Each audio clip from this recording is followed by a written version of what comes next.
અનુસાર ક્રિકેટરમાંથી સાંસદ બનેલા યુસુફ પઠાણે વીએમસીના પ્લોટ પર દબાણ કરતા ભાજપના પૂર્વ કાઉન્સિલર વિજય પવારે આ મુદ્દો ઉઠાવ્યો। ત્યારે વડોદરા મહાનગરપાલિકાએ ગતરોજ નોટિસ પાઠવવામાં આવી હતી, જેને લઈને આજે પૂર્વ કાઉન્સિલર વિજય પવાર પાલિકાની કચેરી ખાતે કમિશનરને રજૂઆત કરવા પહોંચ્યા। વડોદરા મ્યુનિસિપલ કોર્પોરેશન વીએમસીએ ભૂતપૂર્વ ભારતીય ક્રિકેટર અને બહેરામપુરાના ટીએમસી લોકસભા સાંસદ યુસુફ પઠાણને નોટિસ આપી છે। વડોદરા મ્યુનિસિપલ કોર્પોરેશન વીએમસીએ પ્લોટ પર કથિત અતિક્રમણને લઈને આ નોટિસ જારી કરી છે।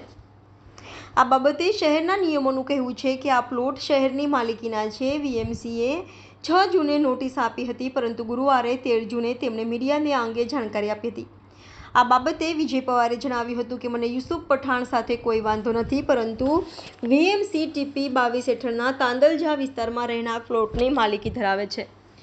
યુસુફ પઠાણે 2012માં આ પ્લોટની માંગણી કરી હતી, કારણ કે આ પ્લોટ તેના ઘરની બાજુમાં આવેલો છે અને તેની પાસે રહેઠાણનો પ્લોટ હતો। તેને ખરીદવા માટે પ્રતિ ચોરસ મીટર ₹57,000ની ઓફર કરી હતી।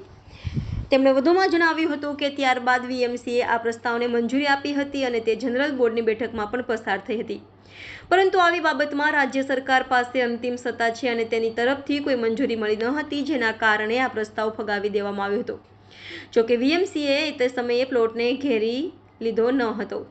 તેણે કહ્યું, મને હવે ખબર પડી છે કે યુસુફ પઠાણે પ્લોટની ફરતે કમ્પાઉન્ડ વોલ બનાવીને અતિક્રમણ કર્યું છે। આ કારણોસર મેં મહાનગરપાલિકાએ નોટિસ મોકલવામાં આવી હતી। ત્યારે પૂર્વ નગર સેવક વિજય પવાર દ્વારા મ્યુનિસિપલ કમિશનને રજૂઆત કરવામાં આવી હતી કે તેઓ દ્વારા આ પ્લોટની યોગ્ય ચૂકવણી, જેમ કે તેઓ ઉપર લેન્ડ ગ્રેબિંગનો ગુનો દાખલ કરવો જોઈએ અને 10 વર્ષથી વધુ પ્લોટનું ભાડું જોઈએ અને પાલિકાનો ટેક્સ ભરતા હતા કે નહીં, તે માટે આજે વિજય પવાર દ્વારા મ્યુનિસિપલ કમિશનને રજૂઆત કરવામાં આવી હતી। હમણાં 2 દિવસ પહેલા એક ફરિયાદ કરેલી આપણા ભારતીય ક્રિકેટર યુસુફભાઈ પઠાણ અને હાલના ટીએમસી સાંસદ છે બંગાળના, જેમને દ્વારા Tandalja TP 22માં final plot number 90 અને એમના પર એમને કબજો કરેલો છે। જે તે સમયે એમને ડિમાન્ડ કરેલી એ પ્લોટ માટે, પણ રાજ્ય સરકારે એને ફાળવણી નથી કરેલી। ત્યારબાદ પણ એ લોકોએ એ પ્લોટ ખાલી કરેલો નથી ને એમના કબજામાં રાખેલો છે। એની ફરિયાદ થઈ ગઈ છે ગઈકાલે જ।